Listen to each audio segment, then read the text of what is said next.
네, 고린도전서 1장, 그러니까 오늘 읽진 않았지만 이제 1장 4절 바로 앞에 있는 3절에 가면 이제 바울이 고린도 교회에 은혜와 평강이 있기를 기원하는 이제 인사를 합니다. 이게 자주 하는 인사이긴 한데요. 이제 은혜와 평강이 있기를 기원했다라고 하니까 고린도 교회는 물론 사실 이 당시 이 편지가 쓰여질 당시에는 평강을 상실한 상태이긴 했지만 그렇다고 해서 하나님의 은혜가 전혀 없었던 교회는 아니었던 걸로 보입니다. 왜냐하면 4절에서 바울이 이렇게 말을 하기 때문에 그렇습니다. 그리스도 예수 안에서 너희에게 주신 하나님의 은혜로 말미암아 내가 너희를 위하여 항상 하나님께 감사하노니 라고 얘기를 합니다.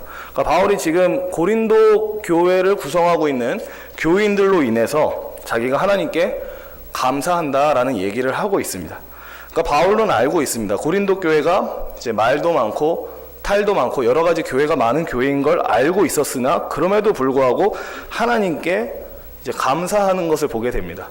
근데 바울이 왜 이런 말도 많고 그러니까 흥과 티가 많은 고린도 교회를 보면서도 하나님께 감사할 수 있었는가? 그것은 고린도 교회의 모습이 어떤 바울이 기대했던 어떤 모습이 되었기 때문에 감사한 것도 아니고 고린도 교회가 바울이 기대한 만큼 높은 성숙도를 달성했기 때문에 하나님께 감사했던 것도 아닙니다.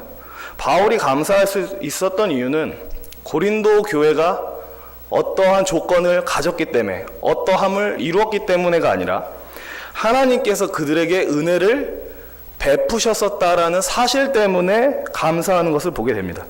그러니까 고린도 교회가 문제가 많은 교회였던 것도 사실이지만 하나님이 그 고린도 교회에 은혜를 베푸셨다는 것 역시 사실이었기 때문에 이제 바울은 하나님께 감사한다라고 얘기를 합니다. 계속해서 이제 하나님이 어떤 은혜를 베푸셨는가에 대해서 5절, 7절에서 얘기를 하는데요. 제가 혼자 읽어보겠습니다.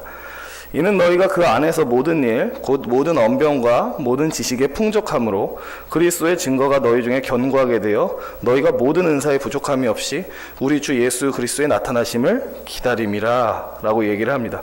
이제 5절에서 먼저 바울이 너희가 예수 그리스도 안에서 모든 일에 풍족하게 되었다라는 얘기를 합니다. 일단 여기서 모든 일이라는 표현은 이제 제가 읽은 5에서 7절의 문맥을 보건대 어떤 세상에서 필요한 모든 것들 혹은 현세적인 것들이 풍성해졌다라는 의미라기보다는 문맥을 통해서 보건대 온갖 은혜와 또 하나님께서 주신 여러 은사에 있어서 풍성한 교회였다라는 것을 보게 됩니다. 그러니까 고린도 교회는 예수 그리스도를 통해서 온갖 은혜와 은사들을 풍성히 받은 교회였던 것이죠. 특별히 그들이 5절 후반절에서 말하는 것처럼 그들은 모든 언변과 모든 지식에 풍족했었다라고 얘기를 합니다. 그 5절에 나오는 모든 언변이라는 말은 사실 크게 두 가지로 번역이 되는 말인데 하나는 모든 말씀이라고 번역도 되고요. 또 하나는 여기 그냥 우리 한글 성경에 번역된 것처럼 모든 언변으로 번역이 되기도 합니다. 근데 사실 말씀으로 번역되든 언변으로 번역되든지 간에 가능한 해석은 이런 겁니다. 고린도 교회는 이제 바울로부터 전에 받았던 복음에 대한 지식을 잘 받아들였고 그 지식에 있어서 풍성했다. 복음에 대한 지식에서 풍성할 뿐만 아니라 그들이 자기들이 배우고 알게 된 복음을 나 외에 다른 사람들에게 가르치고 전달하는 일에 있어서도 풍족한 교회였다라는 겁니다. 그러니까 복음을 잘 배웠고 바울을 통해서 또 사역자들을 통해서 잘 배웠고 또 그 복음을 자기들만 알고 있는 것이 아니라 주변에 있는 지체들에게 잘 드러냈다라는 것이죠. 그러니까 이러한 지식의 은사와 언변의 은사를 통해서 미루어 짐작하건대 하나님께서 고린도 교회에 은혜 베푸셨다는 것은 이제 자명한 사실이다라는 생각을 하게 됩니다. 6절에서 바울이 그래서 이렇게 얘기를 합니다. 그리스도의 증거가 너희 중에 이제 견고하게 돼요. 그러니까 쉽게 예를 들자면 이렇게 얘기할 수 있을 것 같습니다. 어떤 사람이 이제 예수를 전혀 믿지 않고 있었습니다. 근데 그가 어느 날 은혜를 받아서 복음을 믿게 되었고 갑자기 사람들에게 복음을 열렬히 전하는 사람이 되었다라고 생각을 해보십시오. 그러면은 이제 그 사람과 함께 교회에 속해 있는 사람들은 그 사람을 보면서 이런 생각을 하게 될 겁니다. 아, 저 사람은 틀림없이 하나님으로부터 은혜를 받은 사람인가 보다. 예전에는 안 그랬는데 갑자기 어느 순간을 기점으로 막 복음을 열심히 전하네. 하나님의 은혜를 받은 게 틀림없어 라고 우리는 생각할 것입니다. 그리고 안 믿는 사람도 그 사람을 보게 되었을 때 이런 추측을 하게 되죠. 무슨 일이 있었는지는 모르겠지만 저 사람한테 뭔 일이 일어났었군 이라고 생각한다는 겁니다. 그러니까 마찬가지로 고린도 교회도 언변의 은사와 어떤 지식의 은사, 그러니까 복음을 풍족하게 알고 그 복음을 전하는 모습들을 통해서 보건대, 고린도 교회가 하나님께 은혜를 받은 교회라는 것은 이제 확실했다, 그런 의미로 받아들이시면 됩니다. 고린도 교회가 문제가 많았다고 해서 고린도 교회가 하나님께 받았던 은혜가 가짜 은혜였네 라고 얘기할 수는 없다라는 겁니다. 그들이 흠과 티가 많은 교회임에도 불구하고 바울은 이러이러한 모습으로 미루어 짐작하건대 고린도 교회 너희들은 하나님의 참된 은혜를 받은 교회가 맞다라고 얘기를 하는 겁니다. 오늘 본문에서 사실 바울이 보이는 태도는 되게 일관됩니다. 그냥 계속 똑같은 태도를 보이고 있습니다. 어떤 태도를 보이고 있냐면 고린도 교인들 때문에 하나님께 감사합니다. 고린도 교인들로 인하여 하나님께 감사합니다. 비록 그들에게 부족한 모습이 많고 흠과 티가 많았을지라도 바울은 계속해서 그들의 흠과 티에 집중하기보다는 이미 고린도 교회에 베풀어 주셨던 참된 은혜 때문에 감사하고 있는 바울을 보게 됩니다. 그러니까 문제가 많았어도 그들에게 베풀어진 은혜가 참된 은혜였기 때문에 그래도 바울은 그걸 바라보고 감사할 수 있었다라는 거죠, 하나님께. 이어서 8, 9절을 한번 제가 읽어보겠습니다. 주께서 너희를 우리 주 예수 그리스도의 날에 책망할 것이 없는 자로 끝까지 견고하게 하시리라. 너희를 불러 그의 아들 예수 그리스도 우리 주와 더불어 교제하게 하시는 하나님은 미쁘시도다. 이게 이런 식으로 내용이 흘러갑니다. 5절에서 7절에서는 바울이 고린도 교회에 이미 베풀어졌던 하나님의 은혜, 그러니까 하나님이 과거에 고린도 교회에 베푸셨던 은혜 때문에 감사해야 합니다. 하나님 고린도 교회에 이런 은혜를 베푸셨음에 감사합니다라는 어조로 말했다면 8절에서 9절에서는 이제 뭐 때문에 감사할 수 있냐면 앞으로 고린도 교회에 베푸실 은혜 때문에 감사하는 바울을 보게 됩니다. 그러니까 바울이 이렇게 얘기를 하죠. 주께서 너희를 우리 주 예수 그리스도의 날에 책망할 것이 없는 자로 끝까지 견고하게 하시리라 라는 얘기를 합니다. 이렇게 생각하시면 됩니다. 고린도 교인들아, 너희가 비록 지금 문제가 많으나 나는 한 가지 확신하는 것이 있다. 무엇이 있냐면 하나님께서 앞으로도 너희에게 계속 은혜를 베푸셔서 너희를 성장시키실 것이고 너희를 견고하게 만드실 것이고 훗날 예수 그리스도의 심판대 앞에 섰을 때 책망할 것이 없는 사람으로 하나님이 빚어가실 거라고 나는 믿는다 라고 얘기를 하는 겁니다. 그러니까 과거에 확실한 은혜를 베푸셨다는 것 때문에 감사할 뿐만 아니라 앞으로도 고린도 교회에 계속 은혜를 베푸셔서 이 말 많고 탈 많은 교회를, 그 사람들을 온전하게 만들어 가실 것이다 라는 기대 때문에 바울은 계속해서 감사할 수 있는 것입니다. 그들이 넘어지더라도 완전히 엎드려지지 않을 것이라고 확신했고 하나님께서 그들을 다시 일으키시고 그들이 성도의 본분을 제대로 하게 함으로써 하나님의 심판의 날에 책망받을 것이 없는 사람들로 만드실 것을 바라보고 있습니다. 특별히 바울이 앞으로 베풀어질 하나님의 은혜가 확실하다는 것을 얘기하고 싶어서 9절에 하나님의 미쁘심에 대한 언급을 합니다. 너희를 불러 그의 아들 예수 그리스도 우리 주와 더불어 교제하게 하시는 하나님은 미쁘시도다 라는 얘기를 합니다. 미쁘시다는 게 어떤 뜻인지는 다 알고 계실 겁니다. 미쁘다는 것은 이제 참된 것만을 말하고 이제 말한 것은 반드시 지킨다라는 의미입니다. 그러니까 거짓을 말하지 않고 진실만을 말하고 진실을 내뱉었다면 말한 대로 이행하는 이런 것을 의미합니다. 그러니까 한마디로 줄이자면 이 미쁘다는 말은 믿을만하다, 믿음직스럽다라는 의미가 됩니다. 그러니까 하나님께서는 믿을만한 분이시기 때문에 또 믿음직스러운 분이시기 때문에 미쁘신 분이기 때문에 누군가에게 은혜를 베푸시고 그 안에서 은혜로운 일을 시작하셨다면 그 일을 완성하지도 않은 채 그 사람을 도중에 버린다던가 탈락시킨다던가 이런 일을 행하지 않으시는 분이라는 겁니다. 어떤 사람한테 은혜를 베푸셔서 그 사람을 하나님의 사람으로 빚어나가기 시작했다면 물론 사람들이야 내가 저 사람을 한번 바꾸어 보리라 하고서는 도전을 했다가 그 사람이 생각보다 기대하는 만큼 변하지 않으면 쉽게 손을 놓습니다. 저 사람은 내가 감당할 수 없는 사람인가 보다. 내가 어떻게 만들어갈 수 없는 사람인가 보다 하고서 포기하기 쉽지만 하나님은 그렇지 않다라는 겁니다. 누군가에게 은혜를 베푸셨다면 그 사람이 하나님의 은혜에 합당한 모습 모습으로 자라나는 것이 보이지 않는 것 같을지라도 하나님께서 그들을 놓지 않으시고 끝까지 붙들고 가신다라는 겁니다. 그래서 바울은 하나님의 이 미쁘심을 상기시키면서 이 미쁘신 하나님이 너희 고린도 교인들을 견고하게 하시고 하나님의 심판의 날에 책망할 것이 없게 하실 것이다 라고 얘기를 합니다. 오늘 말씀을 통해서 우리가 보게 되는 것은 이겁니다.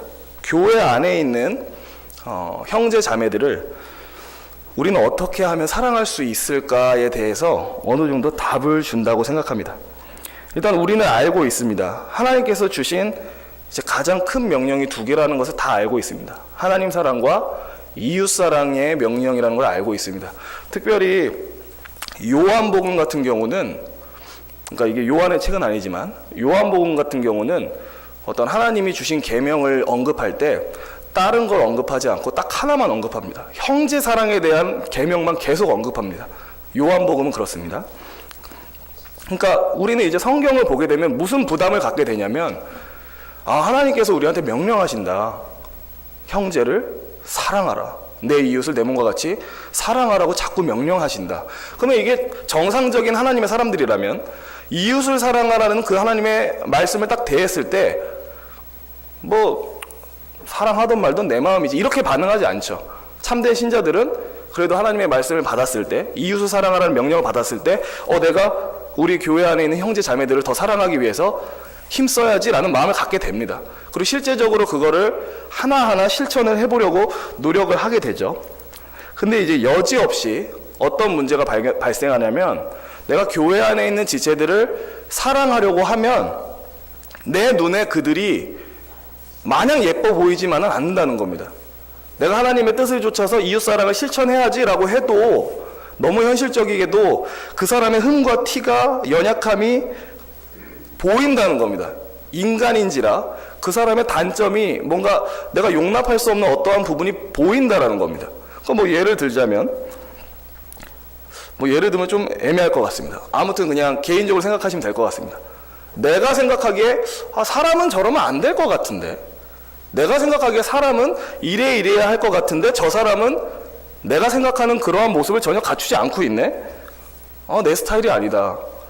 참 저 사람은 이러한 문제가 있고 저러한 문제가 있다. 흠과 티가 많다. 참 포용하기 힘들다라는 생각이 들면서 내가 하나님의 명령을 좇아 형제를 사랑하리라라는 그 다짐이 여지없이 무너진다라는 거죠. 그런 걸 다 경험해 보셔서 아실 겁니다. 하나님의 뜻을 따라서 이웃사랑 하겠습니다. 근데 사랑하려고 하니까 막 흠과 티가 너무 많이 보이는 거죠. 그러면서 마음속에 이런 생각이 듭니다. 정말 저 사람은 받아들이기 어렵다. 사랑을 실천하기가 참 어렵네 라는 생각이 들면서 하나님의 명령을 쫓아서 형제 사랑하기를 우리도 모르게 멈추게 됩니다. 힘들다. 형제 사랑은 힘들다. 물론 나랑 잘 맞고 내 취향인 사람은 쉬워도 내 취향이 아닌 사람, 내가 생각하는 기준에 좀 부합하지 않는 사람을 사랑하기는 힘듭니다. 그러다 보면 우리는 형제 사랑을 포기하게 됩니다. 근데 고린도 교회는 문제가 많습니다. 말도 많고, 아직 보진 않았지만 보시면 진짜 말도 많고 탈도 많고 흠과 티가 그냥 가득한 교회였다는 걸 보게 될 겁니다. 근데 그런데도 불구하고 바울은 이제 그들이 가지고 있는 흠과 티에 집중하지 않는다라는 거죠. 그들이 갖고 있는 문제에 시선을 집중하지 않고 뭐에 시선을 집중하냐면, 그들의 연약함과 문제를 뛰어넘어서 하나님이 너희에게 참된 은혜를 베푸신 것이 분명하므로 난 그거 바라보고 하나님께 감사한다. 이 태도로 간다라는 겁니다. 이거는 그러니까 우리가 형제 사랑을 실천하는 데 있어서도 그대로 적용할 수 있습니다. 교회 안에 있는 지체들, 내 취향이 아닌 지체들을 대할 때 저 사람은 왜 이렇게 흠과 티가 많지, 내 스타일이 정말 아니다라고 할지라도 만약 그 사람에게 이 사람은 진짜 은혜 받은 사람이 맞긴 하다라는 징표가 보인다면 우리는 하나님께 감사하고 다시 한번 그 사람을 사랑하기로, 또 하나님이 그 사람을 빚어서 완성하실 것을 바라보면서 사랑의 실천을 다시 할 수 있다라는 거죠. 그러니까 지금 현상만 보는 게 아니라, 지금 그 사람의 지금 모습을 보는 게 아니라 하나님께서 빚어내서 책망할 것이 없는 사람으로 바꾸실 것이다라는 그 하나님의 미쁘심에 대한 기대 안에서 그 사람을 사랑할 수 있다라는 겁니다. 그래서 우리가 주변에 있는 형제 자매들을 볼 때 이러한 관점을 가져야 됩니다. 제가 뭐 이런 말을 한다고 해서 제가 이것을 뭐 엄청 잘 실천하고 있다라고 저는 사실 얘기하지 못할 것 같습니다. 근데 이제 저도 항상 이제 하나님의 명령을 쫓아서 이웃사랑을 힘써야지, 우리 청년들을 사랑하기 힘써야지 라고 항상 마음을 다짐하지만, 저도 사람인지라 그런 게 다 있습니다. 뭔가 저를 어렵게 하는 것들이 있습니다. 근데 오늘 말씀을 준비하면서 저도 다시 한번 생각하게 됐습니다. 형제 사랑의 비결은 뭔가? 하나님께서 저 사람에게 은혜를 베푸신 게 확실하다면, 지금은 약간은 부족해 보여도 하나님이 저 사람을 성숙시킬 것이 분명하기에, 그러니까 저 사람을 하나님이 빚어낼 것이기에 그 은혜를 바라보고 지금 이 모습을 받아들이면서 사랑할 수 있겠구나라는 결론에 도달했습니다. 그래서 저나 이 자리에 있는 성도님들이나 만약에 교회 안의 지체들을 사랑하려고 하실 때 마음이 어렵다면 다시 한번 생각하시길 바랍니다. 저 사람이 비록 다듬어지지 않았고 여러모로 문제가 있고, 하지만 그럼에도 불구하고 하나님이 저 사람에게 은혜를 베푸셨으니, 저 사람의 여러 가지로 좀 인격적인 흠이 있다든지 아니면 여러 가지 뭐 다른 문제의 흠이 있더라도, 저 사람이 뭐 신앙에 대한 진지함이 있고 예배도 잘 나오고 교회를 위해서 뭔가를 하려고 애쓰는 사람이라면, 그래도 우리는 어느 정도 알게 되죠. 저 사람이 은혜 받은 사람은 맞구나. 우리는 그 은혜 주신 하나님 바라보고 그 사람을 사랑하면 되는 것입니다. 이것이 오늘 본문에서 바울이 보여주는 그런 관점입니다. 사람을 바라볼 때 지금 모습을 바라보지 말고 주신 은혜를 바라보고 주실 은혜를 바라보고 그 사람 때문에 감사할 수 있는 것, 그것이 오늘 바울이 알려주는 중요한 지침이라고 생각합니다. 그래서 이 자리에 있는 저와 이제 성도님들 모두가 단순히 내 주변에 있는 사람의 겉모습만 바라보고 사랑하자 말자를 결정하고 중단하고 이러는 것이 아니라, 그에게 은혜를 베푸신 하나님을 바라보고 그 은혜 안에서 또다시 그 형제 때문에 하나님께 감사하고 사랑하기를 힘쓸 수 있는 저와 성도님들 될 수 있었으면 좋겠습니다. 네, 기도하겠습니다. 하나님 아버지, 사실 우리 중에 그 누가 나는 참 온전한 사람이야 라고 얘기할 수 있겠습니까? 우리 모두가 말과 행동과 태도와 예의와 여러 가지에 있어서 다 흠과 티가 많은 사람들입니다.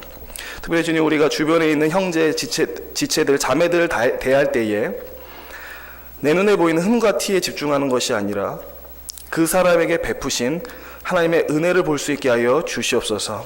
내가 저 사람을 어떻게 하려고 하는 것이 아니라 하나님께서 저 사람에게 은혜를 주셨고 앞으로도 주실 것이니 내가 그것 바라보고 저 사람을 계속 사랑하겠습니다 라고 다짐할 수 있는 우리 모두 되게 하여 주시옵소서.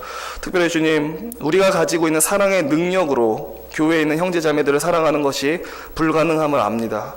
성령님을 통해서 우리에게 사랑의 마음을 넘치게 부어주시고 하나님이 주신 능력으로 우리가 더욱더 사랑하는 자들 되게 하여 주시옵소서. 모든 것을 주님께 의탁드리며 예수 그리스도의 이름으로 기도합니다. 아멘.